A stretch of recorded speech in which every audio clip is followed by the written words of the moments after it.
Assalamualaikum warahmatullahi wabarakatuh ya. Kembali lagi udah lama nggak update di YouTube. Jadi kali ini aku kedatangan bintang tamu atau kita buat konten berdua bareng Iya, selanjutnya. konten berdua bareng. Ya, Habib Halbarizi dan aku Dian Saputra. Ini ada isu yang menarik ini di tahun 2022 tentang Ukraina sama Rusia. Itu kenapa bisa terjadi apa sih konflik? Perang apa ya? Tahun 2022 ini bisa bilang tahun bencana ya.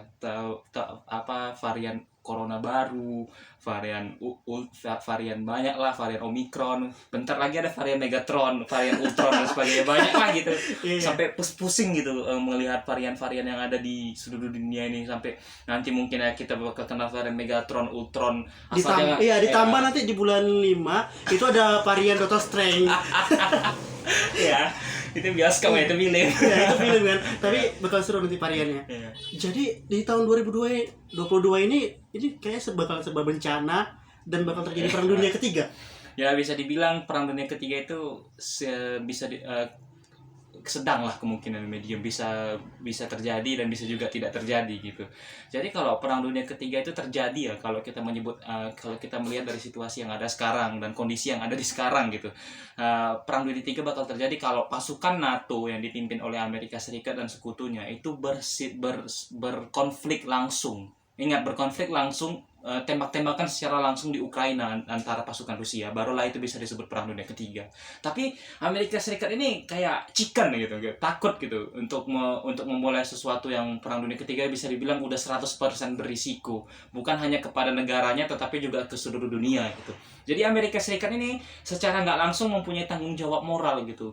Dia tidak ingin dipandang sebagai negara yang egois ya. Dia tidak ingin dipandang, walaupun sejatinya setiap negara itu egois ya, yang kita pelajari gitu kan. Tetapi citra Amerika Serikat tuh ingin dibangun, dia tuh nggak mau dipandang sebagai negara egois, makanya dia menghindari pertikaian secara tidak langsung, menempatkan pasukan di dan Amerika Serikat dia mencoba negosiasi dengan Jerman supaya Jerman ikut memulai perang dunia ketiga. Kayak perang dunia pertama yang mulai Jerman, perang dunia kedua yang mulai Jerman, dan ada kemungkinan perang dunia ketiga tidak. Jangan lupa Presiden Donald Trump sempat katanya heboh tahun 2020 kemarin ya. Katanya mau perang dunia ketiga, Jenderal Qasem Soleimani Presiden Donald Trump itu keturunan Jerman loh, kakeknya orang Jerman. Kali ini Jerman nggak bakal ngurus tentang perang dunia ketiga. Kenapa? Karena kali ini Jerman dia mengurus tentang ragil. Ragil banget. Ragil udah cukup banyak buat kehebohan di Jerman berarti lah ya. Udah sampai terkenal ya deh. Tapi perang dunia ini menguntungkan nggak sih? Ya jelas merugikan lah, mana ada perang yang menguntungkan gitu. Menguntungkan bagi para pihak yang menjual senjata. Satu itu, tapi kalau kalah jadi arang, menang jadi abu. Atau terbalik ya, aku bilang kalah jadi abu, menang jadi arang gitulah dia kalau istilahnya, kalau perang dunia ketiga, kalau perang itu terjadi gitu ya. Dan kalau misalnya perang dunia ketiga terjadi, Indonesia bakal berkontribusi nggak dalam perang dunia ketiga itu? Secara tidak langsung dan secara langsung bakal ikut juga berkontribusi. Di satu sisi Indonesia di satu sisi Indonesia bakal perang minyak goreng. Iya, kita lagi masalah di set rebutan emak minyak gorengnya di Indomaret. Tapi ada yang meninggal loh kemarin. Gimana? Gara-gara ngantri minyak goreng. Ini gara-gara ulah mafia minyak goreng ini menumpukan minyak goreng. Minyak gorengnya dijual partai. Iya. Mau pemilu. Untuk data vaksin. Iya. Nanti ditangkap. Bakso. Awas ya, Kang Bakso kalau lewat depan rumahnya tangkap, Dian Saputra. Gak apa-apa kok, rumah aku. Kang baksonya pakai perahu, bakso nanti. Kayak dibikin di batu. Aduh. Iya, Indonesia bakal berkontribusi nggak sih sebenarnya? Kalau di perang dunia ketiga itu terjadi. Kalau yang bisa dilihat ya dari geopolitik sekarang ya, kalau perang dunia ketiga itu bakal kemungkinan terjadi di 3 tempat bisa. Medan Belawan, Medan Marelan. Bukan Medan itu, Jadi Medan itu maksudnya tempat gitu kan. Maksudnya yang tempat pertama itu sudah jelas ya di Ukraina kemungkinan terjadinya. Tempat kedua itu di Timur Tengah antara Israel, negara-negara Islam Syiah melawan Islam Sunni. Kemungkinan itu bakal terjadi karena gesekan Sunni dan Syiah ini bukan hanya sekedar gesekan agama ya, tetapi juga gesekan politik, terutama mengenai persaingan antara Arab dan juga Arab Saudi dan juga Iran. Ditambah lagi ya kalau kita melihat berita tahun lalu ya, ini juga menyangkut skripsi aku ya. Sedikit promosi lah ya kan. Jadi skripsi aku tuh mencakup mengenai normalisasi hubungan Arab dan juga Israel gitu. Jadi di skripsi itu intinya menyebutkan Arab sama Israel udah melakukan konsolidasi, udah kompak gitu, nggak bermusuhan lagi gitu, udah saling mengakui keberadaan masing-masing di Timur Tengah gitu. Jadi permasalahannya bukan antara Israel sama Sunni lagi, tetapi antara blok Amerika yang terdiri atas Sunni dan Israel melawan blok Syiah yang dipimpin oleh Iran dan Bashar al-Assad di Suriah. Baru medan kedua itu medan terakhir ya. Medan terakhir ini di Taiwan. Taiwan ini bakal jadi berbahaya, bakal jadi potensi yang sangat berbahaya untuk perang dunia ketiga, karena bagaimanapun Cina bakal memanfaatkan momentum yang ada untuk merebut Taiwan kembali gitu. Jadi secara tidak langsung kalau Cina berhasil merebut Taiwan, maka agresivitas Cina bakal meningkat di Laut Cina Selatan. Iya, dan Indonesia bakal ikut blok mana? Rusia atau Eropa? Kalau kita memandang dari keamanan nasional ya, kalau kita kalau kita saja patuh kepada Cina gitu, ya karena kita mungkin sudah ketergantungan ya, kita sudah melihat meme di mana-mana, meme soal utang, meme soal apa, kok hutang kok bayar kok, kita sudah melihat itu ya kan. Nah, udah memang menunjukkan kita sangat tergantung sama Cina, mulai dari proyek pembangunan jalan tol, bandara, bendungan dan semuanya kita sudah sangat tergantung. Kalaupun kita berpihak sama Cina, kita bakal tetap mendapatkan akses itu. Tapi kalau menurut aku Indonesia nggak bakal berpihak pada manapun. Kenapa? Karena sesuai dengan konstitusi, yaitu menghapuskan perperangan, menciptakan perdamaian. Kan itu Indonesia. Iya, tapi kita tidak bisa tahu ya ke depannya, karena bagaimanapun salah satu contoh bukti konstitusi itu pernah dilanggar itu pada era Perang Dunia I. Pada saat itu Amerika Serikat dipimpin oleh Presiden Woodrow Wilson. Woodrow Wilson berjanji membuat peraturan Kepres gitu kan. Amerika nggak bakal ikut perang, Amerika nggak bakal ikut ini. Nyatanya Perang Dunia I Amerika ikut nggak? Tapi Indonesia bakal tetap komitmen kok di Perang Dingin dengan menggunakan politik bebas aktifnya. Itu salah satu contoh Indonesia berkomitmen untuk menciptakan perdamaian di dunia.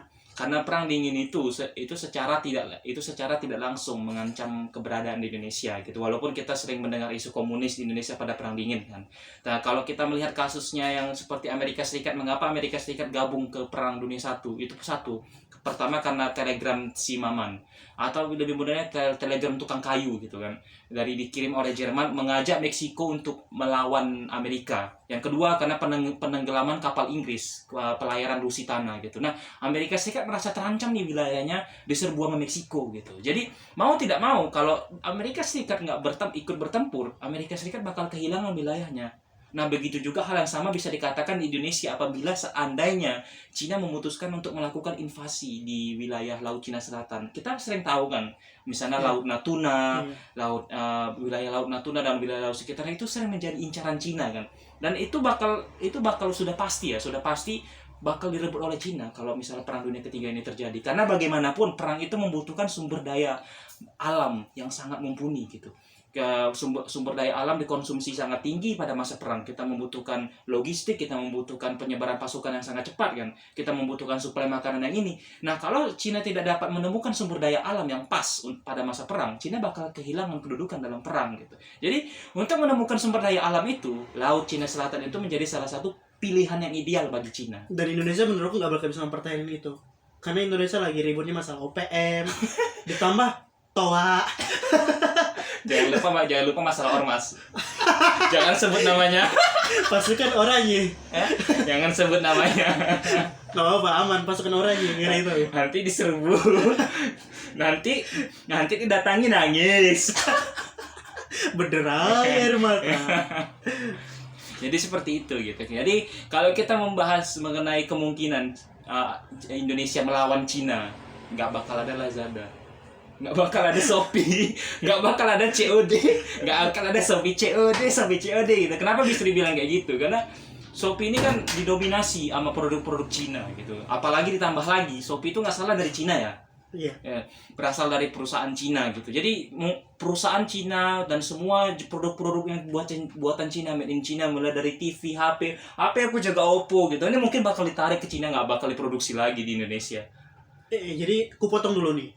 Kau setuju nggak dengan invasi yang dilaksanakan oleh Rusia? Kalau masalah pribadi ya, invasi yang dilakukan oleh Rusia itu bisa dibilang secara sudut pandang ya, sudut pandang keilmuan ya. Menurut sudut perspektif Rusia nih aku jelaskan dua perspektif lah biar kita bisa menilai. Rusia itu melakukan invasi sedemikian untuk melindungi dirinya gitu. Karena kalau menurut sejarah kita bisa melihat Rusia itu selalu apes sepanjang sejarah. Kita lihat pada era perang Napoleon. Era perang Napoleon, Moskow dibakar. Kota Moskow dibakar. Ibu kotanya dibakar.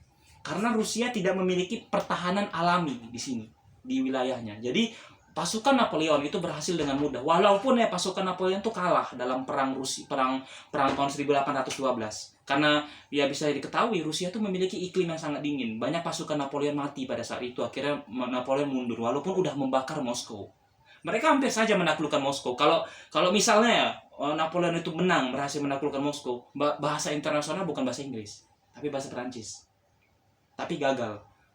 Tapi Napoleon kalau membahas masalah Napoleon juga ya, Napoleon kalah pada pertempuran Waterloo. Kalau seandainya pertempuran Waterloo itu juga disebabkan kekalahannya karena meletusnya gunung Indonesia. Apa namanya? Gunung Merapi atau bukan di Krakatau. Kalau tidak salah Krakatau atau Tambora gitu. Karena meletusnya pada hari pertempuran Waterloo cuaca dingin, hujan turun. Daya pandang itu sedikit. Akhirnya pasukan Napoleon tak terbiasa kayak gitu, kalah sama gabungan pasukan Inggris, Jerman, dan beberapa negara Jermanik lainnya. Berarti apa yang dilaksanakan Rusia berarti itu tidak salah dong?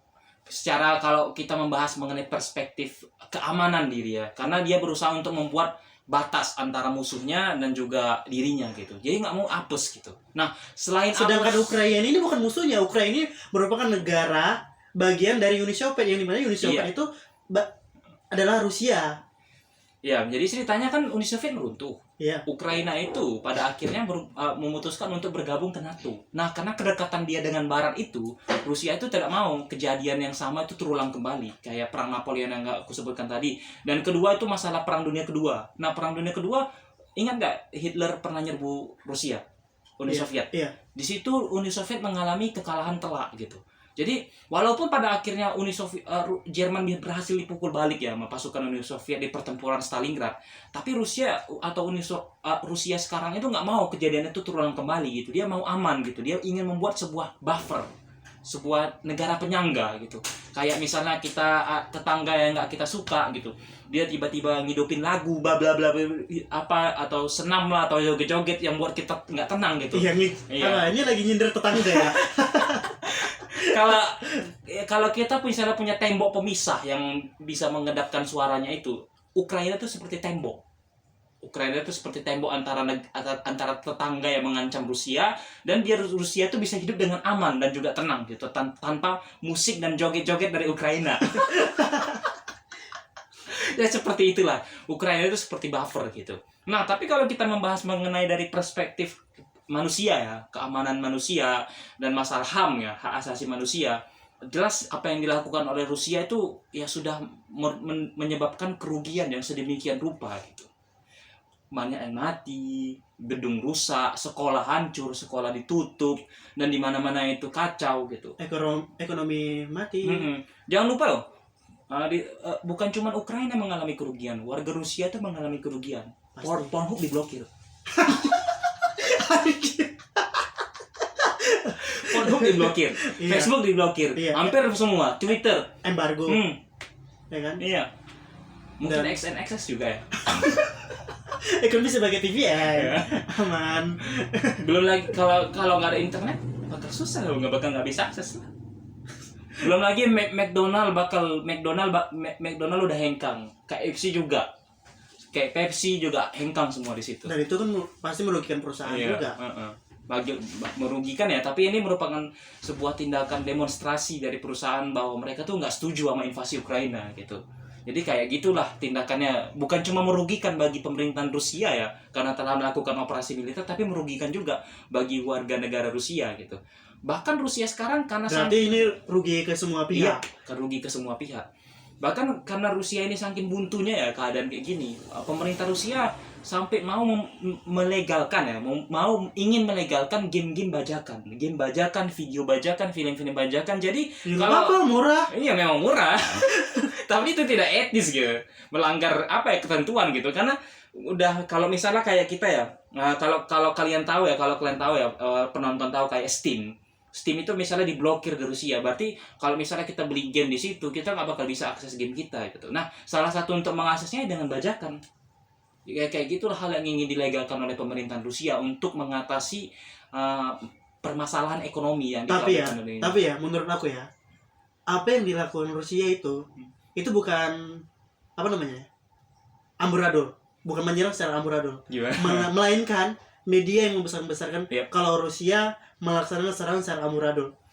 Memang seperti itu kenyataan. Karena itu propaganda media yang diciptakan oleh negara lawan supaya citra Rusia jelek. Sedangkan ini aku tahunya ini ketika Putin diwawancara oleh kanselir Jerman, aku baca beritanya juga, kalau Putin dia tidak ada memerintahkan untuk menyerang secara amburadul gitu, melainkan secara struktur supaya tidak ada korban yang berjatuhan. Kalau di hubungan internasional ya, kalau masalah amburadul ya, walaupun dia komandonya bilang berkata begitu, itu namanya collateral damage. Kayak misalnya kita mengerahkan pesawat nih, kita menyerang misalnya itu rumah sakit, itu jadi tempat persembunyian dimanfaatkan. Rupanya itu diisi sama anak-anak sama ini gitu, tapi dijadikan tempat persembunyian penjahat gitu. Tapi kalau nggak diserang, penjahat itu nggak bakal musnah dari muka bumi gitu. Akhirnya si komando itu tidak punya pilihan lain selain menyerang. Nggak mungkin kan kita memberitahukan bakal ada penyerangan di rumah sakit itu. Kalau kita memberitahukan bakal ada penyerangan, maka tapi kan secara hukum perang kita harus mengumumkan penyerangan di lokasi tersebut. Kalau kita mengumumkan penyerangan terhadap di lokasi tersebut, tentu kabar tersebut bakal tersebar dari mulut ke mulut. Penjahat tersebut kabur. Ini kan bukan tentang penjahat atau apa. Ini kan tentang perang wilayah. Walaupun misalnya terjadi suatu perang, kalau kita misalnya bakal ada terjadi penyerangan di sini, kita bakal menyampaikan berita penyerangan di sini. Penyerangan itu bakal gagal gitu. Terus apa fungsinya hukum perang? Gak ada kalau nggak dilaksanakan. Nggak ada gunanya. Konvensi Vienna yang tahun 1800-an itu ya, itu semua bisa dibilang sih omong kosong gitu, karena banyak yang nggak dipatuhi sama negara-negara yang ada sekarang gitu. Ya misalnya contoh yang paling kecil, memperlakukan tahanan dengan baik, walaupun mereka sudah menyerah. Tapi kenyataannya banyak tahanan disiksa, nggak dikasih makan. Tapi menurut hukum internasional, tahanan itu harus dikasih makan, dikasih pakaian yang layak, dikasih tempat tidur yang layak, kayak diperlakukan sewajarnya. Nggak boleh disiksa, nggak boleh diinterogasi atau apapun itu, nggak boleh disiksa, nggak boleh dipukul ininya, nggak boleh dilukai. Tapi kenyataannya kita temukan sekarang di lapangan berlainan daripada itu. Seperti itulah hukum internasional. Hukum internasional itu bukan ada penjara ya, maksudnya penjara untuk negara gitu, nggak ada gitu. Nah, hukum internasional itu kayak kita norma gitu.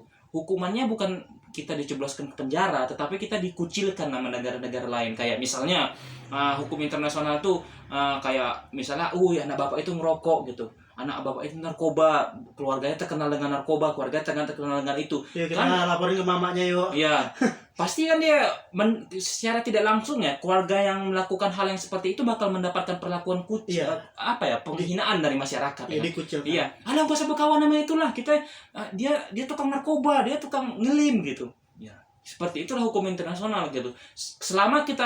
Tapi bedanya ya, selama kita tidak melapor ke polisi ya, hukum masyarakat itu berlaku pengucilan gitu. Kayak misalnya mungkin ini anaknya kawin luar nikah nih, ini anaknya apa nih, anak haram, bisa jadi seperti itu. Itulah salah satu contoh kecilnya ya mengenai gimana sih hukum internasional ini bekerja, dan kenapa kita sih selalu panas gitu ya kalau mendengar wah Palestina nih nggak diapain nih, tapi Ukraina nih diapain nih gitu. Ya, walaupun Palestina dan Ukraina itu sama-sama memang melanggar hukum internasional gitu, tetapi media-media itu dikendalikan oleh Barat gitu. Media-media dikendalikan oleh Barat gitu. Jadi mau tidak mau ya bakal terjadi seperti itu gitu. Perhatian dunia itu fokusnya cuma satu isu, Ukraina, Palestina dilupakan gitu. Jadi udah secara terstruktur ya. Kalau teman-teman yang menyaksikan ya katanya nggak bakal ada lagi kolonialisme, imperialisme, itu omong kosong semuanya. Nyatanya kolonialisme dan imperialisme atau bahasa sehari-harinya penjajahan itu masih ada. Masih dilakukan tapi dalam bentuk yang berbeda. Dalam bentuk yang berbeda. Salah satunya adalah penjajahan media. Bangsa Barat ingin agar media itu hanya terfokus kepada dirinya. menganggap segala yang berhubungan dengan bangsa Barat itu merupakan salah satu fitur yang menyangkut kecerdasan, kepintaran, kemajuan. Kalau kita nggak kulit putih, kita nggak cerdas. Itu yang dicoba untuk ditanamkan oleh media sekarang gitu. Iya, dan media adalah alat propaganda paling baik. Media adalah alat propaganda yang paling baik gitu. Karena media itu kalau kita ingat kelas Pak Nopan ya. Kalau ingat kelas Pak Nopan tuh media merupakan salah satu alat untuk mempengaruhi opini publik, pendapat umum mengenai suatu isu. Dan media juga bisa menghancurkan negara loh dengan propaganda yang ada. Memang benar. Menghancurkan hidup seseorang pun bisa. Kayak yang satu itu. Oh ya. Yang satu itu. Udah gitu. Ngomongin lagi udah. Skip, sensor aja ya. Nah, sepertinya udah cukup pembahasan kita kali ini. Mungkin di lain sesi kita akan bahas tentang yang lain. Ya, jadi kesimpulannya adalah perang itu harus dilaksanakan. Nggak juga sih. Gak bisa berbeda ya. Kalau apa ya? Kalau menurut ya, tapi enak loh perang, tembak-tembakan, apa lagi tembak dalam. Itu beda lagi. Beda konsep ya. Tapi jangan berharap lah. Kami berdua berharap ya jangan terjadi perang gitu. Karena kalau misalnya prediksi aku ya, kalau ini menurut aku ya, prediksi pribadi, kalau misalnya terjadinya perang itu bukan hanya lagi menyangkut satu negara atau dua negara, tetapi seluruh negara yang ada di dunia. Belum lagi perang nuklir. Ekonomi bakal krisis ekonomi, krisis pangan, krisis energi, dan semua bakal rugi. Iya. Apalagi ini perang nuklir kan.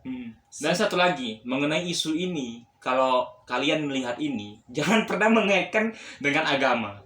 Jangan pernah mendukung secara buta karena memiliki persamaan agama. Tapi agama adalah alat terbaik dalam politik. Yep, memang alat terbaik dalam politik. Kayak salah satu perkataan salah satu caleg ada yang untuk dapetin suara dia ke masjid. Bukan. Ada salah satu perkataan ahli ya di sini. Agama itu sangat mudah untuk dipakai dari alat politik. Bungkuslah politik itu memakai cover agama, maka orang-orang jahil, orang-orang bodoh itu bakal dengan mudah mengikutinya gitu. Jadi saran saya berpikirlah secara kritis gitu sebelum kita menanggapi suatu isu yang terjadi di Berarti saran saya jangan punya agama biar bukan kayak gitu juga. Bukan juga kayak gitu.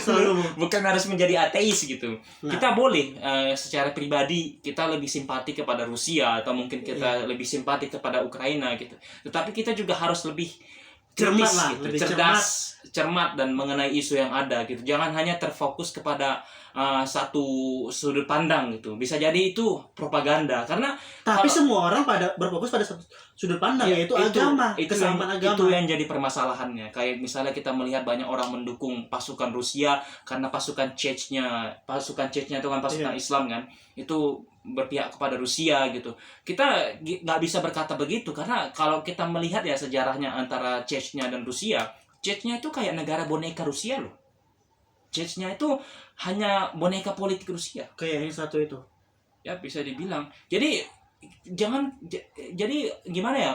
Bisa dibilang kalau Chechnya itu secara tidak langsung udah dijajah sama Rusia gitu. Walaupun dia itu di satu sisi bisa dibilang membantu Rusia ya. Dan jangan pernah dibilang juga ya, ini aku pernah sering ketemu ya pendapat katanya Rusia nggak pernah nyakiti orang Islam, Rusia nggak pernah mencampuri urusan umat Islam gitu kan. Padahal itu pendapat yang salah besar gitu. Karena bagaimanapun ya, ini perhatikan baik-baik ya. Ini bisa menjadi sebuah pencerahan ya bagi teman-teman yang kesulitan memahami isu ini gitu. Kalau masalah Rusia pernah menyakiti umat Islam, kita bisa lihat di Timur Tengah. Rusia itu di bawah Uni Soviet dulu, itu skripsi aku udah nemu. Itu 170 Berarti udah lulus halaman. Ya? Iya, udah lulus lah. Udah dapat gelar ya? Kita kan sama lulusnya. berarti udah bisa buat teori ya. Udah pintar lah ya. Enggak teori lah juga, belum S3 cuy. Masih S1. Jadi Rusia itu masih di bawah Uni Soviet dulu ya. Itu negara kedua yang mengakui kemerdekaan Israel. Negara kedua setelah Amerika Serikat. Nah, dengan mengakui kemerdekaan Israel, berarti secara tidak langsung dan secara langsung Rusia mengesahkan penjajahan atas Israel terhadap Palestina. Walaupun Rusia itu tampaknya secara nggak pernah secara aktif ya di Timur Tengah, nggak pernah secara aktif. Bukan berarti mereka tidak berperan sama sekali. Mereka berperan secara pasif. Bisa dibilang kalau kita membahas masalah Sunni dan Syiah yang tadi aku bilang, Rusia mendukung Bashar al-Assad loh, yang Syiah, yang membunuh sekitar 10.000 orang sampai menyebabkan krisis migrasi tahun 2015 yang rezim Bashar al-Assad dari 2011 sampai sekarang loh. Iya. Jadi apa hal itu menurut kalian ya? Apa hal itu menurut kalian nggak pernah menyakiti umat Islam? Ya jelas itu orang-orang yang fanatik agama. Ya jelas sudah menyakiti sekali kan. Sudah menyebabkan krisis kemanusiaan terbesar sepanjang sejarah. Dari menyebabkan Islamofobia di Eropa, di Prancis ini secara tidak langsung ya, kita memang kalau berbicara mengenai Islamofobia di Prancis, kita tidak bisa melihat perspektif yang ada di Prancis. Memang apa yang dilakukan pemerintah Prancis itu salah, rasis terhadap orang Islam, salah gitu. Tetapi mereka bisa bersifat begitu karena serangan-serangan teroris ini yang ada di Prancis gitu. Para pengungsi yang kebanyakan yang ada lah gitu ya, misalnya teroris gitu, misalnya ISIS itu juga secara langsung ikut mengungsi, tetapi pada saat di Prancis mereka menyebabkan kekacauan gitu. Makanya pemerintah Prancis ini sangat bisa dibilang sangat kayak perempuan PMS gitu, sensitif sekali dengan perkataan dengan umat Islam di Prancis gitu. Tapi perempuan PMS kalau nggak marah-marah ya sangat. Jadi seperti itu gitu. Jadi kalau melihat suatu isu, kita nggak bisa melihat dari satu perspektif aja gitu. Kita harus meluaskan perspektif kita gitu. Karena kalau kita melihat dari satu perspektif aja, kita bakal mudah dibodoh-bodohi sama elit politik. Karena perang yang sekarang itu bukan cuma perang fisik, perang tembak-tembakan kayak PUBG, kayak PD yang kita lihat sekarang lah di game-game. Tapi perang informasi. Media digunakan untuk menyampaikan siapa yang paling top, siapa yang paling oke, siapa yang paling ini, siapa yang paling itu. Itu yang harus kita pahami. Dan perang dagang sebagai dasar kebutuhan manusia. Perang dagang ya. Iya, kayak minyak goreng. Ini kayaknya korban minyak goreng ya. Ini kayaknya korban minyak goreng curiga. Udah lah ya. Kita kayaknya selesaiin dulu video ini. Dan stay class international and see you next time. See you.